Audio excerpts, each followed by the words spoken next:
আপনি যেখানেই থাকেন না কেন সেখানে যদি মাঝে মাঝে এরকম টি পার্টির অ্যারেঞ্জমেন্ট করা যায় তাহলে তো ভালোই হয়। হ্যালো এভরিওয়ান, কেমন আছেন সবাই? আশা করবো সবাই অনেক অনেক ভালো আছেন। আলহামদুলিল্লাহ আমরাও ভালো আছি। চলে আসলাম নতুন একটি উইকেন্ড ব্লগ নিয়ে। আজকে আমি আরেকটা টি পার্টির অ্যারেঞ্জমেন্ট করছি আমার বাসায়, তো সেটারই ছোট একটা ব্লগ আপনাদের সাথে শেয়ার করছি। আমার হাতের এই স্পেশাল স্যান্ডউইচটা সবাই অনেক বেশি পছন্দ করে আর এটা সবাই বারবারই খেতে চায়। তো আজকে ভাবলাম যেহেতু আজকে ফ্রাইডে, স্পেশাল একটা ব্লগ তো থাকবেই, সাথে স্পেশাল কিছু থাকবে। আমার হাতের এই স্যান্ডউইচের রেসিপিটাও আমার ভিউয়ার্স, আপু এবং ভাইয়াদের সাথে শেয়ার করে ফেলি।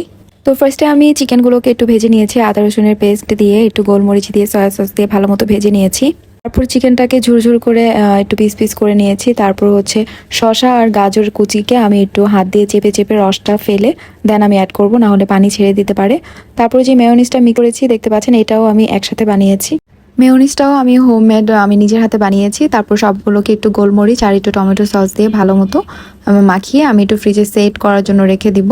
আর এদিক দিয়ে আমি হচ্ছে সকালের দিকেই পটেটো বল বানিয়েছিলাম। তো আমি যেহেতু বিকেলের নাস্তার পার্টিটা হোস্ট করছি, তো আমি বিকেলবেলা হয়ে গিয়েছিল অলরেডি, তখন আমি এই পটেটো বলগুলো ভেজে নিচ্ছি। পটেটো বলের রেসিপিটা আমি আপনাদের সাথে শেয়ার করতে পারিনি, বাট এত এত মজা হয়েছিল আর আমি এটা অনেক এফোর্ট দিয়ে অনেক কষ্ট করে বানিয়েছি। যদিও পটেটো বলগুলো আমি এই কড়াইটাতে যখন ভাজতে দিয়েছিলাম তখন ভেঙে ভেঙে যাচ্ছিল, তারপর আমি আবার ফ্রাই প্যানে ট্রান্সফার করেছি। তখন একটু কম ভাঙতেছিল, আমি জানি না কেন ভাঙতেছিল। আসলে এখন হচ্ছে ফ্রাইডে আসলে অভ্যাস হয়ে গিয়েছে কিছু কিছু অ্যারেঞ্জমেন্ট করার, আমার ভালো লাগে করতে। সবাই একসাথে বসে চাটা খেতে খুবই ভালো লাগে। আগে আমরা ছাদে বেশি বসতাম, বাট এখন অনেক বেশি গরম থাকার কারণে ছাদে আর ওইভাবে আড্ডা দেওয়া হয় না, বসা হয় না। এই তো বলসগুলো ভাজা হয়ে গিয়েছে, এখন আমি উপর দিয়ে একটু ডেকোরেশন করে নিব। আর কিছু কিছু বলস দেখতেই পাচ্ছেন ভেঙে গিয়েছে, ব্যাপার না, কিন্তু খেতে তো অসম্ভব মজা হয়েছিল, এটাই যথেষ্ট। তো আজকে আমি কি কি অ্যারেঞ্জমেন্ট করলাম সেটা তো বলা হয়নি। আজকে হচ্ছে স্যান্ডউইচ করতেছি, পটেটো বল ছিল আর হচ্ছে বুট ভেজেছিলাম, সাথে চা। আসলে এখন বিকালে নাস্তা বানাতে বানাতে এমন একটা অভ্যাস হয়ে গিয়েছে যে আমি এই কাজটাই মনে হয় এখন খুব ভালো মতো পারি। আর আমার হাতে নাস্তাটা সবাই পছন্দ করে। আসলে করতে করতে যে অভ্যাস হয়ে যাওয়া বা প্র্যাকটিস হয়ে গিয়েছে, মনে হয় এই জিনিসটা ভালো হবে। এখন সেরকমই হয়। আসলে বিকেলে নাস্তার অ্যারেঞ্জমেন্টগুলো আমি খুব ভালো করতে পারি আমার মনে হয়।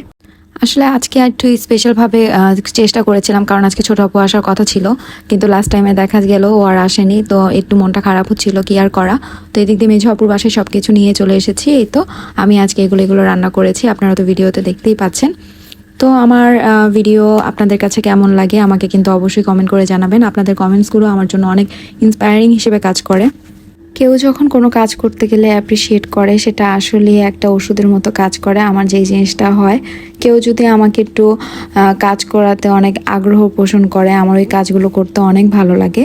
তো এই তো আজকে ডেইলি ব্লগটা আমি এখানেই শেষ করছি। আমাদের এই টি পার্টিটা আপনাদের কাছে কেমন লেগেছে আমাকে কমেন্ট করবেন। ভালো থাকবেন সবাই, আমাদের জন্য দোয়া করবেন। আল্লাহ হাফেজ, আসসালামু আলাইকুম।